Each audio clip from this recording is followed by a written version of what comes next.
Dios quiere bendecir las familias de la tierra y el reino, porque a través del reino bendice las familias, porque hay que entender su reino. Entonces, hoy vamos a empezar lo que es la introducción del reino de los cielos. Si sabían un dato curioso, y es que en todo el Antiguo Testamento no habla del reino de los cielos. Solamente se habla del reino de Jehová en 2 ocasiones, pero realmente el reino de los cielos no se menciona en el Antiguo Testamento.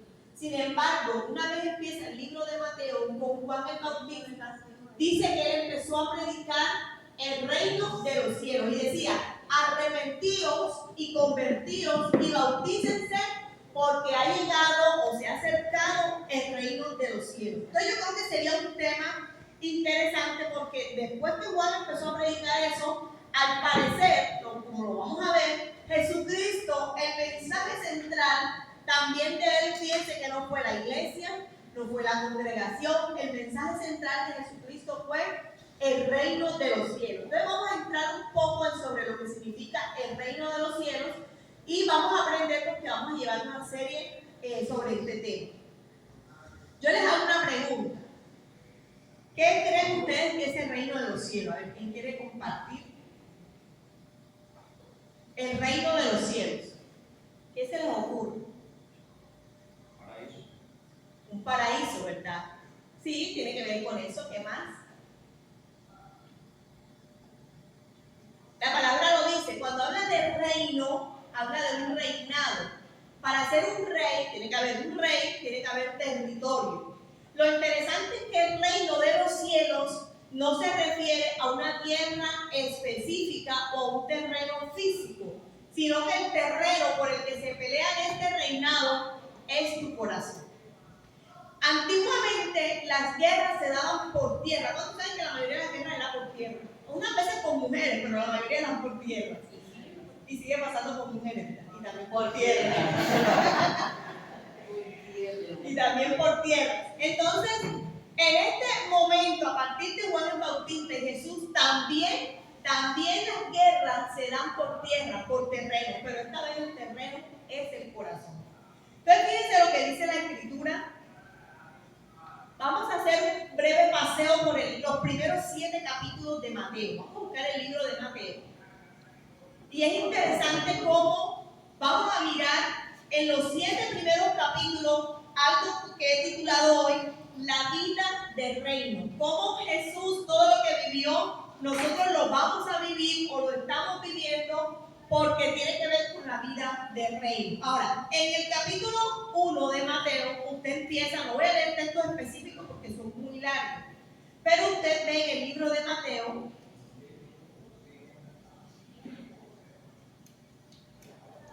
capítulo 1, ¿qué es lo que empieza el título? ¿Genealogía de quién? De Jesucristo.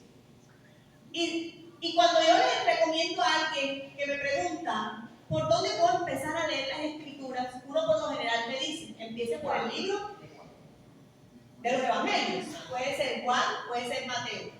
El hecho es que cuando llegan a Mateo y empiezan con genealogía de Jesucristo y empiezan a leer el libro de la genealogía de Jesucristo, hijo de David, hijo de Abraham engendró a Isaac, ya uno como que se quiere saltar esas líneas. ¿Cierto? Ya uno como que no quiere leer eso y se va pasando. Yo al principio era así, me iba pasando. Pero yo entendí algo, que en la vida del reino, ¿por qué deben empezar con genealogía?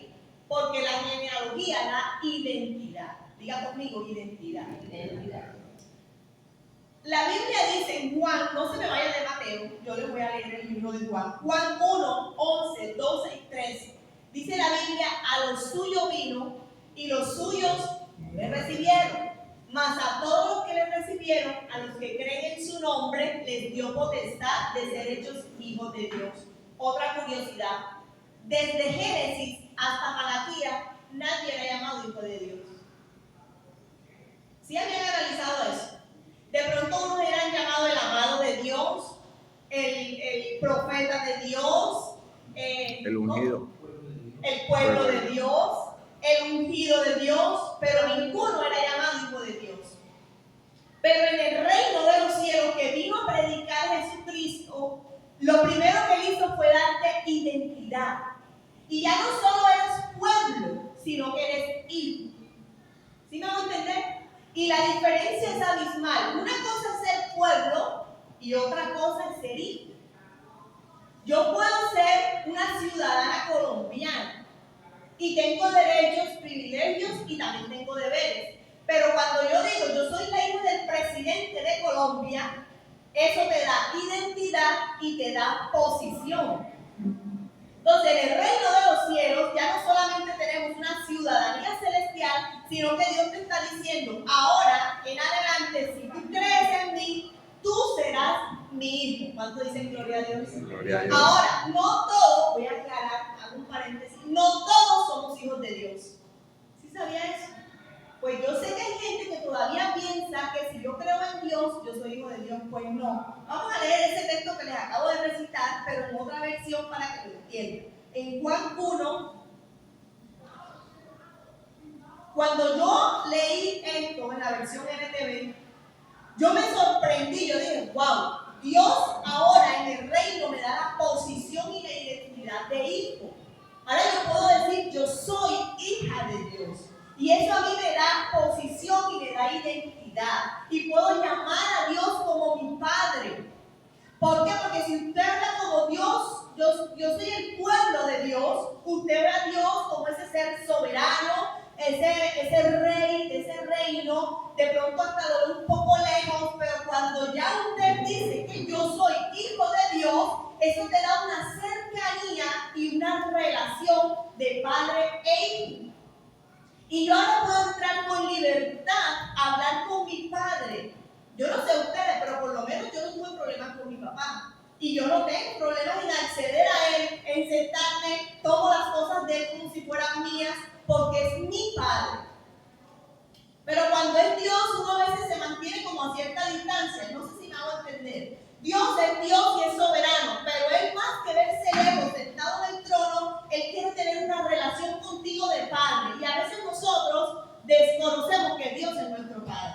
Y no nos acercamos a Dios como Padre. Él es mi Padre. Y yo puedo acercarme confiadamente en decir, Padre, como papá, papi, yo tengo esta necesidad, ayúdame, súpleme.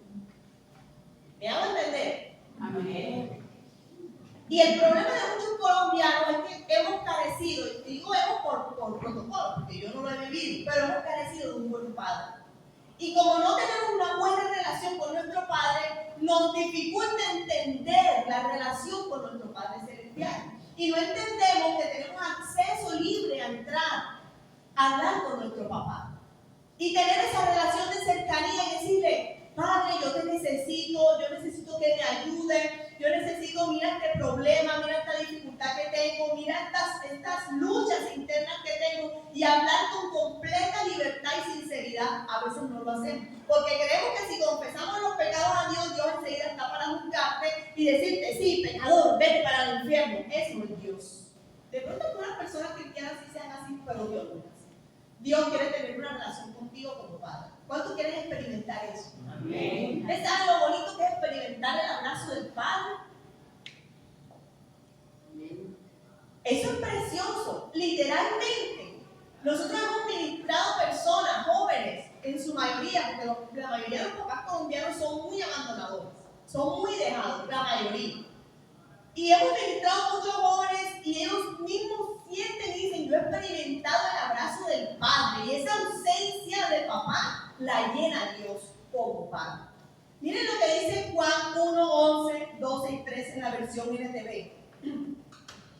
Vino a los de su propio pueblo, hablando de Jesús, y hasta ellos lo rechazaron. Pero a todos los que creyeron en Él y lo recibieron, les dio el derecho de llegar a ser hijos de Dios. Ellos nacen de nuevo, no mediante un nacimiento físico como resultado de la pasión o de la iniciativa humana, sino por medio de un nacimiento que proviene de Dios. No todos somos hijos, son hijos los que creen en Jesús y les reciben. Esos son llamados hijos de Dios. Y usted dirá, ¿y los que no hemos creído, cómo nos llamamos? La Biblia lo especifica en otro texto. Son llamados criaturas de Dios. ¿Por qué? Porque son creación, más no hijos. El derecho de hijo es ganado cuando creemos en Jesús. Entonces, el reino, lo primero que nos da, el reino de los cielos, es identidad y posición. Si nosotros seguimos ahí en el libro de Mateo, también dice algo interesante, y es que empieza a decir, llama la atención, que lo primero que dice es, si se dan cuenta, ¿a quién menciona? Y Mateo 1:1. Libro de la genealogía de Jesucristo, hijo de David, hijo de Abraham. Y yo decía, con tanta gente que tuvo que haber pasado desde Adán hasta Jesús, hasta José, porque era el papá ahí, ¿por qué menciona a David y Abraham? Dice, Jesús era hijo de David y el hijo de Abraham. Yo he sacado mis conclusiones, usted tendrá las suyas. Lo primero que yo digo es, decía hijo de David porque David se identifica con un reinado. Fue un rey de Israel que hizo grandes cosas. Fue la gloria, como se dice en el tiempo dorado, en la época de oro de Israel, en el reinado de David. O sea, cuando él menciona que es hijo de David, es porque viene de un linaje real. ¿Sí me van a entender? Y lo segundo, hijo de Abraham. Y Abraham es llamado el padre de la fe. Ahora no solamente habla de un reinado, sino de una herencia, un legado de fe. Entonces Jesucristo viene de una herencia del reino, pero también de un legado de fe. Y ese legado sigue hasta hoy, porque ¿saben lo que dice la Biblia en Génesis? Que en Abraham serían benditas todas las familias de la tierra. Es decir, en el reino, tu familia, mi familia, son benditas por el legado de Abraham y de Jesús. ¿Cuántos dicen amén? Y eso lo cobija a usted y me cobija a mí. Luego sigue, ese es el capítulo 1, el primer resumen que podemos sacar de lo que es el reino de Dios. También dice en Gálatas 4, los que están anotando, Gálatas 4, 4 al 7. Dice que Dios, por el espíritu de adopción, te llama hijo y por eso ahora Dios es tu Padre. En el capítulo 2 sucede algo interesante. Sucede que vienen los magos a traer presentes a Jesús. Y Herodes inicia una matanza porque siente que puede ser quitado del reino. Yo creo que si esos reyes en el reinado de los cielos, ¿qué significa? Que esos reyes vinieron no solamente a traer provisión, sino a hacer un reconocimiento. Porque uno se enfoca en el regalo que trajeron los reyes, pero realmente ellos vinieron fue a reconocer que había nacido un rey. Y eso fue lo que Herodes le molestó, porque si es que ha nacido un rey, dirá, y este me va a quitar el reinado. Entonces, en el reino de los cielos, tú ahora que eres hijo de Dios, tú vas a tener reconocimiento como hijo de Dios. ¿Pero de quién? Ante el mundo, pero también, como les decíamos en el curso de discipulado, también en el reino de los cielos, pero también serás reconocido como hijo de Dios, ¿dónde? En el de las tinieblas también. Cuando tú eres hijo de Dios y tienes la posición de hijo, eres reconocido ante los hombres, ante el cielo y ante el infierno. Porque esa posición de hijo tiene reconocimiento. Después sigue el capítulo 3 y dice que Jesús se bautizó. Y me llama la atención porque en ese bautizo sigue el reconocimiento. Porque el Padre le dice a Jesús, a la gente, no a Jesús, este es mi hijo amado. O sea, hizo el reconocimiento público de que Jesús era su hijo. Pero también sucede algo interesante y es que dice, en cuanto al bautismo, conviene que respetemos el debido orden, es en la versión PLA, y dice cumplir con todo lo que se exige. Él era hijo, pero él reconocía que tenía deberes que cumplir y cosas que hacer. Ahora, cuando tú eres hijo, tú tienes compromiso, o los hijos en la casa no tienen compromiso, tú tienes en la casa compromiso. Los hijos tienen compromiso, o sea, la posición que tú tienes de hijo te da muchos derechos y privilegios, pero no solamente eso, también te da compromisos y responsabilidades. En el 4º capítulo dice que Jesucristo fue tentado en el desierto. Entonces, vamos retomando. El reino de los cielos nos da ¿qué? Identidad, nos da posición, nos da reconocimiento. Pero ahora miren lo que dice cuando Jesús es tentado.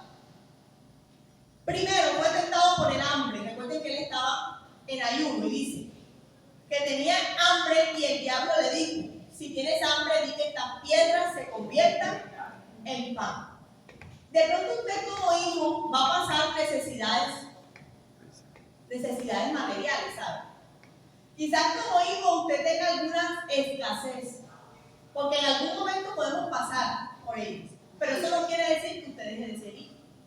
Las circunstancias no pueden hacer que usted dude de que sí. ¿Y saben por qué les digo esto? Porque ahora que se van a bautizar, de pronto usted esperaría que ya yo me bauticé, mi vida de ahora en adelante será color de rosa.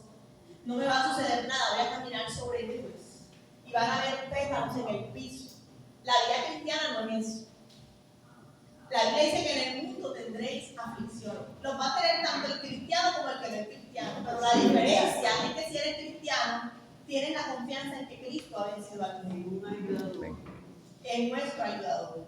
Entonces, si ustedes analizan la tentación de Jesús en el capítulo 4, me llama la atención que le dice, si eres el Hijo de Dios, es decir, el diablo estaba atacando su ¿qué? Su identidad. Entonces, vendrán situaciones en las que vas a escuchar personas diciendo, ay Adriana, pero si tú fueras hija de Dios, de verdad, no estuvieras pasando por esto. ¿Sí? Es que si tú fueras hijo de Dios, tuvieras el mejor empleo. Es que si tú fueras el hijo de Dios, no hubieses perdido eso. Ese es un ataque a la identidad. Como ya eres reconocido como hijo de Dios, el diablo va a atacar lo que tú eres. No te lo va a quitar, te va a ti a hacer creer que no eres hijo. Y yo creo que en algún momento hemos pasado por eso. De creer que hemos perdido la paternidad del Padre. Y no es así. La paternidad del Padre no se pierde. Lo que se pierde es tu identidad. Tú crees que no la tienes. Porque usted está aquí, usted se puede ir para Polonia, como nuestro hermano que quiere volar. Se puede ir para Alemania, se puede ir para el otro lado del mundo, para Corea, para China. Pero usted nunca dejará de ser colombiano. ¿O me equivoco? Así es. Usted puede estar aquí, recorrer el mundo, revolcarse en el fango, revolcarse con mujeres, puede irse a beber, a fumar, pero ¿quieren que les diga una cosa? Usted sigue siendo hijo. Pero ya no un hijo salvo, sino un hijo pródigo. Pero deja de ser, no deja de ser. No dejas de ser hijo. Cuando eres hijo, no pierdes tu identidad de hijo. Así que ninguna circunstancia que venga a atacar tu mente, no permitas que te quite la identidad o el creer que sigues teniendo un padre que te ama. Es más, quiero que me entiendan el contexto de lo que voy a decir. Aunque tú peques, yo ahora mismo puedo caer y Dios me guarda. Y caer en adulterio. ¿Usted cree que Dios me deja de amar? Pero eso no me da a mí para yo irlo a hacer, porque yo lo amo a Él y no quiero ofenderlo. Pero el hecho de que yo caiga en pecado y haga cosas que a Él no le agradan, yo no dejo de ser hijo. Pero yo debo de cuidar ese amor del Padre. Ya la salvación es otra cosa, pero la identidad no se pierde. Entonces tenga usted mucho cuidado, porque en la posición de hijo usted tiene privilegios, pero también tiene deberes. Pero también tiene que cuidarse, porque sabe que va a tener un enemigo. En el reino de los cielos hay alguien que le está reconociendo como hijo, pero en el reino de las tinieblas también saben que tú eres hijo y también te van a atacar. Entonces fíjense que hubo ataque en el desierto de hambre, que son necesidades básicas, de identidad, si eres el hijo de Dios, pero también de protección. Si hubieses sido hijo de Dios, no te hubiesen atacado el día que fuiste. Son cosas que pasan, pero no dejan de ser hijos. De protección, dice, de veracidad bíblica.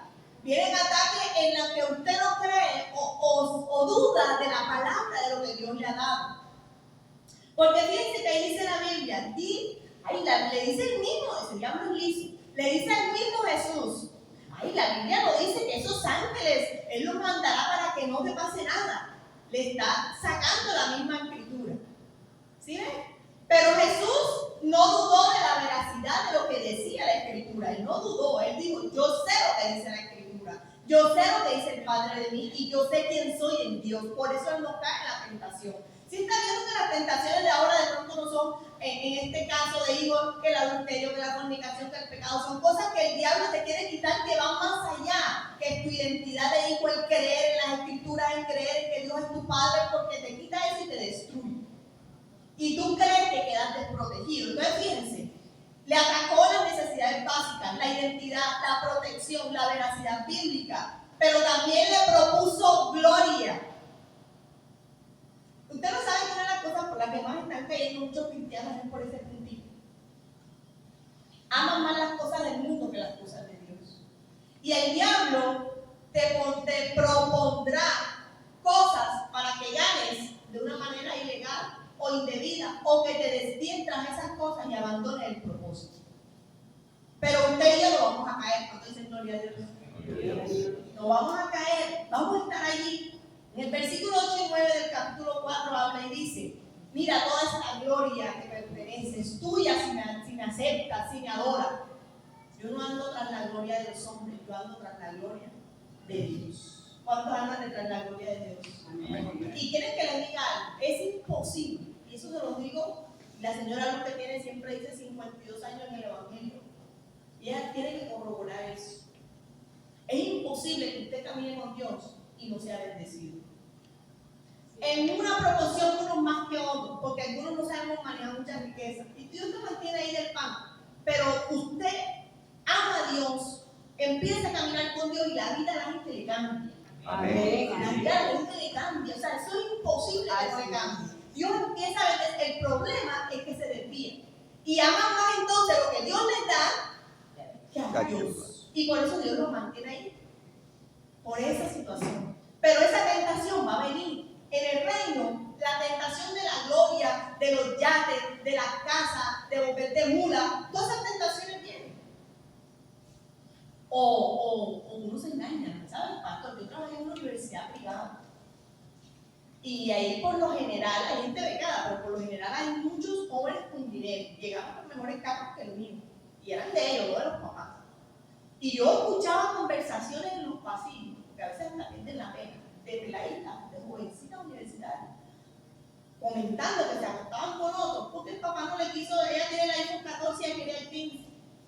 Y se acostaron con un tipo porque se lo quiere. Y para mí eso era asombroso, ese no tiene ninguna necesidad. Es que yo quería ir para la fiesta de la no sé qué, porque tienen su nombre, la fiesta de la no sé qué, y yo quería ir al gym, tal, y mi papá no me lo dio, y por eso vine y salí con no sé quién.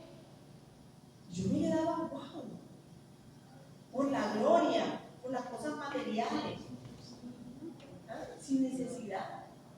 Por eso es que la Biblia dice, Pablo decía, yo me sé contentar cualquiera sea la situación. Si hoy voy con el jean rojo, yo me contento porque eso va a ser temporal.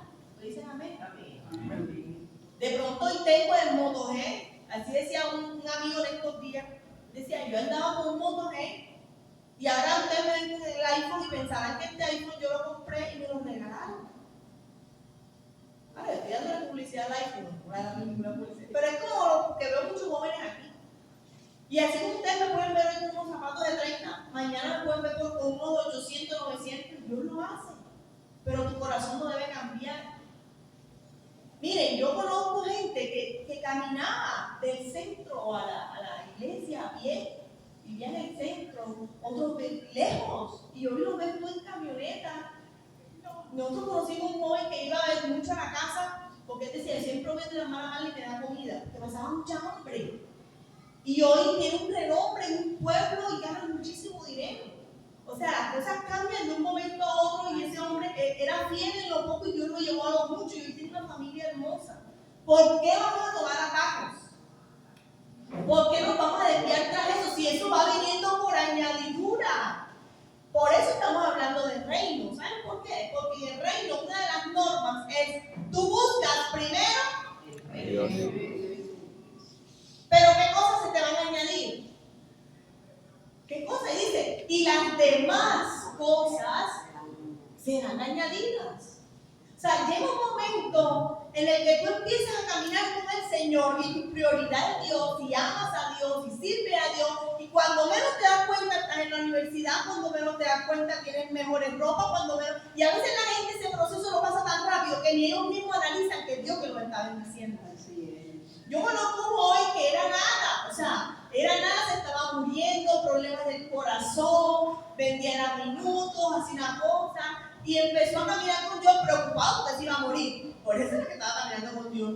Y de un momento a otro empezó a caminar con Dios, empezó a servirle, se le olvidó que tenía un problema del corazón, eso se le quitó, entró a la universidad, se graduó y tiene un buen puesto, una familia. ¿En qué momento se desvía la persona? Hoy no está con el Señor. O sea, se le olvidó que cuando llegó a Cristo era nada, se estaba muriendo. Y ahora Dios le dio tanto porque Dios es un Padre bueno. Amén. Dicen amén, un Padre bueno.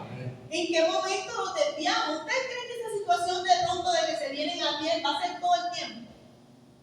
De pronto uno porque lo ve ahora. Uno lo ve ahora. Y dice, ahora me toca echar a caminar. Dios ve eso. Dios lo ve. Y después me echarán un cuento. Andan en carros, en camionetas. No se desvíen. No dejen que el corazón se desvíe.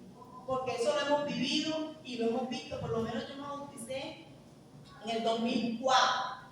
Y de ahí para allá, para acá, no sé cuántos años han pasado. Déjenme decirles que Dios bendice. Y la bendición de Jehová no añade tristeza. No añade tristeza. No se desvíe por las cosas. Vaya al reino y el reino les dará las demás cosas. Esas añadiduras vienen. Yo sé que las añadiduras vienen. Amén. ¿Cuántos dicen amén? Amén. No te desvíes, porque el reino de los cielos debe ser primero. Entonces decíamos que el reino nos da identidad, nos da posición, nos da reconocimiento. Yo me acuerdo de unos jóvenes que les cuento porque es lo que yo he visto. Jóvenes que llegaban a la iglesia, mozos, pero como no tenían mucho que hacer, no estudiaban ni nada, entonces se ponían a mirar los instrumentos y le decían a los que estaban ahí, enséñame. Y empezó uno a enseñarle al otro, papá. Y dice, ese muchacho tiene talento. Y empezó, papá. Y el peladito empezó a darle abajo, empezó a darle. Y ese muchacho hoy está aquí, salió de la iglesia donde estaba, a otra de la iglesia y donde está, vive del salario que le dan por tocar ese instrumento. Porque es buenísimo. Pero ¿cómo empezó en la iglesia? Tocando un instrumento. Y quizás no tenía otra oportunidad. Y Dios le abrió una oportunidad. Sirviendo en la casa de Dios. Las cosas van a cambiar así, pero nosotros tenemos que pasar procesos, porque Dios tiene que probar nuestro corazón. Por eso que ese desierto viene, somos hijos, pero viene el desierto. Viene quizás con necesidades básicas, de pronto viene antes, viene después, pero viene, porque tienes que aprender a amar a Dios en la escasez. También en identidad, hablamos de la protección, de la veracidad bíblica. Nunca dudes de las promesas de Dios por las circunstancias que viven. Las promesas de Dios no cambian por tus circunstancias. Las promesas de Dios son eternas. Vendrán tentaciones de la gloria del mundo, pero viene una última cosa más para salir de este capítulo del desierto. Y es, ¿quién será tu Señor? Después que Dios te bendice, ¿a quién vas a servir? Pues yo lo he dicho aquí, más de uno no tenía nada, llegó a tener mucho, o sea, ya no puede ni venir a la iglesia porque tiene mucho. Porque ahora es el súper ocupado, porque ahora es el súper... Entonces, ¿a quién vas a servir? Porque termina ese texto diciendo, ¿quién será tu Señor? ¿A quién servirás? ¿A Dios o a las riquezas? Porque son dos señores. En ese mismo capítulo, después dice, Jesús inicia el ministerio y dice, el reino de los cielos se ha acercado. Yo creo que si nosotros tomamos la decisión de bautizarnos, somos hijos de Dios, amamos a Dios, tenemos reconocimiento, y pasamos esas pruebas del desierto, dice la Biblia que entonces se ha acercado el reino de los cielos. ¿Quieren que les quite otro mito? Porque tengo que decir estas cosas porque hay mucha gente nuevecita aquí. Uno quisiera que todo el que muera fuera al cielo, pero no es así. Y eso hace parte del reino de los cielos. La Biblia dice que para poder entrar al reino de los cielos tienes que nacer de nuevo. Y nacer de nuevo es un cambio en tu corazón. Y dice muchas cosas, y hay muchos textos que yo los tengo, pero por tiempo no los voy a leer, pero dice, para entrar al reino de los cielos tienes que hacer esto, tienes que hacer esto. Es decir, hablando de verdades paralelas, si dice, para entrar tienes que hacer esto, quiere decir que hay otros que no van a entrar. ¿Me hago entender? No todos vamos a entrar. Pero esa decisión no depende de Dios, depende de ti y depende de ti. Entonces, en el reino de los cielos tenemos que tener claro que no todos van a entrar. No todos entran. No porque Dios haga acepción de personas, sino porque usted decide a qué reino quiere ir. Entonces, tenga mucho cuidado con esa parte. Y por eso es que nosotros hemos puesto el día de la Biblia. Porque nosotros queremos que no solamente yo pueda entrar al reino de los cielos, yo quiero que mis amigos entren al reino de los cielos. ¿Ustedes quieren que sus amigos entren o quieren entrar ustedes solitos? Yo quiero que mi familia entre al reino de los cielos, si no, no la pusiéramos cantaleta mariola. Porque queremos que la familia entre al reino de los cielos. ¿Y saben qué sucede en ese capítulo, en versículo 18 y versículo 21? Dice que Jesús vio a dos hermanos, a Pedro y a Andrés. Y en el 21 dice, y vio otros dos hermanos, a Jacobo, hijo de Zebedeo, y a Juan. Porque él solo no quiere ir para el reino de los cielos, él quería que otros también entraran. Y empezó a llamar a otros por familia. ¿Ustedes no se dieron cuenta de eso? Llamó a dos hermanos y después llama a otros dos hermanos. Porque Dios no te llama a ti, Ronald. Dios te llama a ti, llama a Ronaldo, llama a Mayra y a tu papá. Empieza contigo. ¿Cierto que sí? Dios no llama solamente a la señora Luz. O hablemos de la matriarca, la abuela Meche. Dios no solamente la llamó a ella, la llamó a ella y llamó a toda su generación. ¿Cuánto dicen amén? Dios no solamente te llama a ti, Gabriel. Él también llama a ti, a Gabriela, a Cristian y a sus amigos. Dios quiere llamar también a los amigos. Me estoy haciendo entender que los pongo como con las caritas así. El reino de los cielos debe ser extendido. Entonces ya Dios no solamente llama a Luz Marina, sino que llama a Pino y llama a sus 3 hijos. Pero no solamente queda ahí, llama a sus nietos. ¿Cuántos nietos tienen ya? 3. Llama a sus 3 nietos. Y sigue llamando a las siguientes generaciones. Porque Dios es un Dios de ¿qué? De familia. Y Él quiere bendecir las familias. Luego en el versículo 23 dice, recorría toda Galilea, enseñando en las sinagogas, predicando el evangelio, sanando enfermedades y dolencias. Entonces el reino de los cielos se extiende a otro y yo comienzo a servir a Dios. Porque Jesús empezó a servir. En el reino de los cielos usted no puede quedarse ahí sentado. Usted tiene que empezar a servir. Usted no sabe la necesidad que hay de servir en la iglesia. Eso es un privilegio, es un gozo, pero también hay necesidad de servir. Pero fíjense que Jesús dice que empezó su ministerio y sirvió, enseñando y predicando. Entonces ya yo veo a unos allí en la puerta dando la bienvenida, como le dije a algunos, yo los veo dando la bienvenida, bienvenido hermano, usted es la primera cara que va a ver las personas cuando vengan. Ahí está el ministerio de servidores, el ministerio de intercesores, vamos a tener los que les gusta venir media hora antes para orar. Entonces hay un ministerio de alabanza que tienen que hasta ahora solamente hay 3, pero ya se va a comprar la batería, ya se va a comprar el bajo, ya se van a comprar las percusiones. Hay muchas áreas para servir. Entonces ustedes, a mí me gusta lo que él dice, me llama la atención porque yo digo, Señor, eso lo pones él en tu. Él dice, yo no solamente voy a aprender a tocar batería, voy a tocar piano, porque el día que no llegue este piano yo puedo decir que estoy. El día que no llegue de la flauta, entonces yo estoy. Y dice que él está aprendiendo varios instrumentos al mismo tiempo. Y yo digo, ya Dios, ojalá todos fueran así, multiplica. Porque está pensando en servir. ¿Cuántos quieren servir a Dios? Amén. ¿Cuántos maestros de niños hay? Tenemos quien nos va a capacitar, pero estamos esperando que usted se despierte y diga, yo quiero servir con los niños, este es el área que a mí me gusta, me encanta servir con los niños. Hay otra área de predicación, de coordinación, de enseñanza, o sea, lo que hay en la casa es para todos. Los de medios, ¿dónde están los medios? No, yo quiero que hagan transmisiones en vivo, yo quiero, bueno, ¿dónde están? Todo lo que Dios ha puesto en sus manos es para servir. Jesús, el Hijo de Dios, nos dio ejemplo sirviendo en las calles, porque dice, enseñando en las sinagogas, o sea, dentro de la iglesia, pero predicando el evangelio por los pueblos. O sea, hay trabajo que hacer aquí y trabajo que hacer por fuera. Hay muchas áreas. Así que piense usted en qué área va a servir a Dios. Luego en el capítulo 5, recuerden que les dije que estamos haciendo un recorrido del reino sobre los 7 primeros capítulos de Mateo. En el capítulo 5 habla de las enseñanzas de Jesús. Entonces empieza a hablar de la bienaventuranza, de que somos sal, somos luz, de la ley, de la ira, del adulterio, del divorcio y del juramento. Yo digo, esas enseñanzas, y sigue en el capítulo 6, Jesús y la limosna, Jesús y la oración, hablan de crecimiento. Entonces hay áreas en las que usted tiene que perfeccionarse en el reino. Entonces ya usted empieza, porque piensen, habla de adulterio, de la ira. El adulterio tiene que ver con la relación de pareja. Dios viene a traer sanidad en las relaciones, pero también habla de la ira y el enojo, de lo que tú eres. Que yo nací así, yo moro así. En Cristo no es así. En el reino de los cielos no es así. Yo era iracundo, pero ahora en Dios soy nueva criatura. ¿Nos dicen amén? A mí se me salían las palabras, ya me las trago, me pongo un llave caliente, porque en Cristo somos diferentes.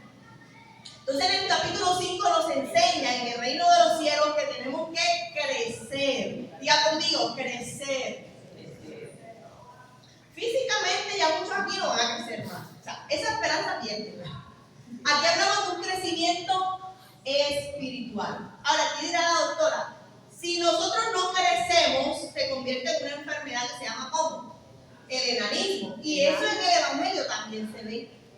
Hay gente en la iglesia que recibe, lleva 15, 20 años y no sirven en la iglesia, no avanzan en las áreas, son los mismos que prestan y no pagan. Gloria a Dios que aquí todavía no lo pagan. Vean, hagan una cuña. El día que ustedes le pidan prestado a alguien aquí y no le paguen, póngale la queja al pastor. No le hacemos pasar la pena, pero sí la confrontamos. Ay, hermano. ¿Por qué? Porque eso se ve mucho. Hermanos que no crecen en esa zona. La señora no tiene que aprestan y no pagan. De llorar. No, es como ya cose, entonces le llevan prenda y que para que las cosas y nunca le pagan. Porque es la hermana, no señor, hay que bendecir mayormente a los de la familia de la fe.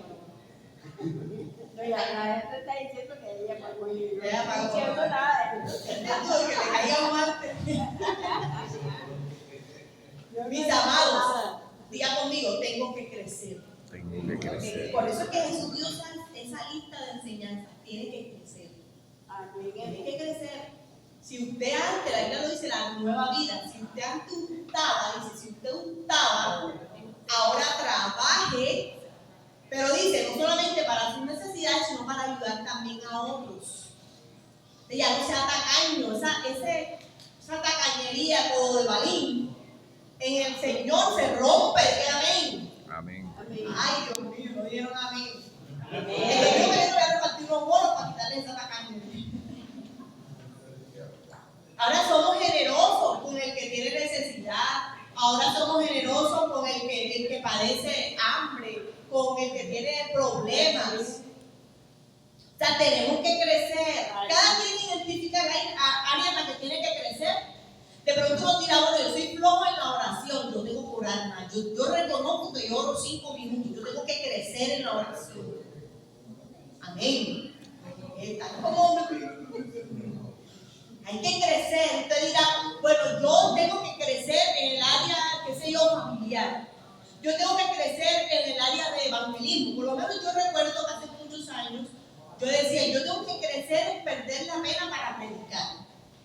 Porque a mí eso me daba pena. Me daba vergüenza. ¿Por qué? No sé, no debería darle pena a uno. Pero a mí eso me daba vergüenza. Yo digo, bueno, yo voy a crecer en este área.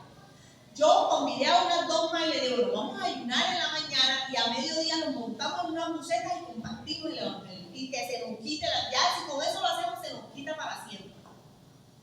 Invité a 2 hermanas más, ayudamos ese día y nos montamos en una buceta y vamos a pagar pasaje, vamos a darle más de uno. Pagamos el pasaje y teníamos unos tratados. Y cuando yo voy a predicar, la primera fila, una amiga mía. Y yo dije, Señor, pero tú la pones difícil. Pero yo digo, bueno, si la paso, la paso. Paso la prueba y preparé, prediqué, compartí el evangelio, compartimos la oración de fe y mi amiga se quedaba así. Y yo, gloria a Dios, pasé la pena. Pero ¿saben qué? Yo crecí en ese área y a Dios le gustó tanto que ahora me tiene de predicadora. Y usted viene a escucharme predicar. Pero no solo eso, en el área laboral me ha permitido compartir y ser conferencista en congresos. Porque si usted decide crecer, Dios usa ese talento, lo multiplica y lo bendice. ¿En qué área tienes que crecer? Entonces hay gente que es pobre en la oración y dice, yo soy pobre en la oración, yo tengo que crecer en la oración. Y un amigo así decía, yo soy flojo, mira, a mí me da pereza para orar. Y después yo me voy a proponer, voy a poner no solamente una alarma, porque uno la paga. ¿Cuántos años uno paga la alarma? Y se queda dormido. Entonces yo voy a poner 3. Uso sus 3 alarmas y hoy en día es un hombre de oración y Dios lo usa en milagros. Y si no hubiera oración, no hubiera milagros. ¿En qué área tiene que crecer usted? En el reino de los cielos no pueden sufrir de enanismo, tienen que crecer. Ni de obesidad tampoco. La obesidad, ¿qué es? Que solo se llena, ¿verdad? Como aquí muchos nuevecitos casi no aplican, pero hay gente que solo recibe y nunca sirve. Y se revientan ahí. Y la mucha de tamaño. ¿Cómo? La patilla de 15.000 le sale. Claro, pero tenemos que crecer. Tenemos que ser muy, se cuida que pasa. Entonces, fíjense, en el capítulo 6 Jesús habla de la limosna, en otra área, en las finanzas. Hay gente que tiene que crecer en las finanzas, en la administración de las finanzas, en ser un buen mayordomo de las finanzas. Hay un meme que dice que, oye, yo no puedo tener 20.000 pesos en el bolsillo porque ya me da flojera cocinar. Porque entonces ella piensa en gastar, en ir a comprar. Entonces hay que tener control en las finanzas también, hay que crecer en las finanzas.